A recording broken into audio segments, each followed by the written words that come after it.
ఆంధ్రజ్యోతి ఈనాడిని 2 రోజులు అసలు మానేసేయమని రాయటం ప్రజలకే తెలుస్తుంది. ఇవాళ ఆంధ్ర రాష్ట్రంలో ఉన్నటువంటి పరిస్థితి ఏంటి సార్? ఏంటంటే ఇవాళ గ్రామాల్లో జరుగుతున్నటువంటి అభివృద్ధి చంద్రబాబు నాయుడు గారు ఇస్తున్నారు డబ్బులు డైరెక్ట్ 14వ ఆర్థిక సంఘం కింద డైరెక్ట్ గా కేంద్రం నుండి గ్రామాలకు వస్తుంది. డైరెక్ట్ గా వస్తుందండి. చిన్న పంచాయతీలు 30 నుండి 35 లక్షలు వస్తున్నాయనంటే పెద్ద పంచాయతీలు 1.5 వస్తున్నాయి. చంద్రబాబు నాయుడు గారు ఇవ్వట్లేదు. మీరు చెట్టు చేస్తున్నారు. ఎక్కడికంటే గ్రామీణ ఉపాధి హామీ పథకం కింద చేస్తున్నారు. చంద్రబాబు నాయుడు గారు ఇవ్వట్లేదండి. ఇవాళ అక్కడ ఉన్నటువంటి అదేది ఏ కంపెనీ పెట్టే జన్మభూమి కంపెనీ ఎంత అవినీతండి. ఒక్క పెన్షన్ ఇవ్వడానికి 500 తీసుకుంటారా? వాళ్ళ సొమ్ము అది. ఒక్క ఇల్లు ఇవ్వడానికి 50,000 తీసుకుంటారా? వాళ్ళ సొమ్ము అది. దాని గురించి కూడా మనం మాట్లాడాలి కదా. దాని గురించి కూడా మాట్లాడాలి కదా.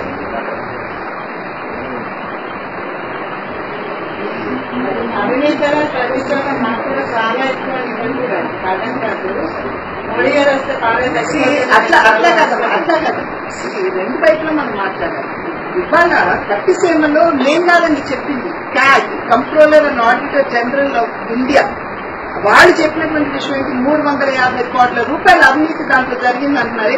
ఎవరు దాని గురించి ఎందుకు మాట్లాడుతున్నారు? దాని గురించి కూడా మాట్లాడాలి కదా. పోలవరంలో అవినీతి జరిగింది అంటారు. మేము పంప్ సెట్ పెడితేనే మాకు ఇక్కడ కరెంట్ ఆఫీసులో డబ్బులు ఇవ్వకుండా ఎవరో కనెక్షన్ కూడా ఇవ్వమా 1500 కోట్లు 300 కోట్లు ఖర్చు పెట్టి ఏదో నష్టపోయారని చెప్తున్నారు మీరు.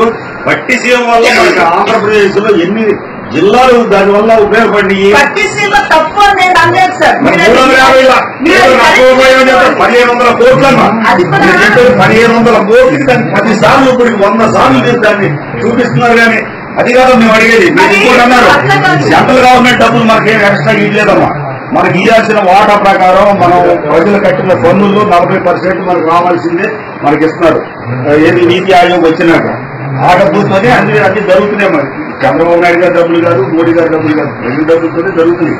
అయితే ఏంటంటే మేము ఇచ్చామని మీరు అంటారు, ఆయన ఏం ఖర్చు పెట్టారు డబ్బులని ఆయన అంటాడు. అయితే మేము కోరేది అది కాదమ్మా. మాకు ప్రత్యేకంగా ఇస్తానన్న దాన్ని మాకు రాలేదు. ఏది విడగొట్టడం వల్ల రాలేదు.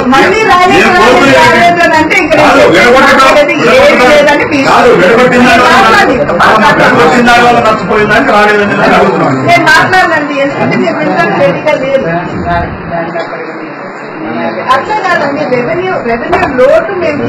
వీడియో నచ్చిందా? అయితే ఓ లైక్ వేసుకోండి, లేదంటే ఓ కామెంట్ చేయండి. ఎప్పటికప్పుడు మా వీడియోస్ చూడాలంటే సబ్స్క్రైబ్ చేసుకోండి.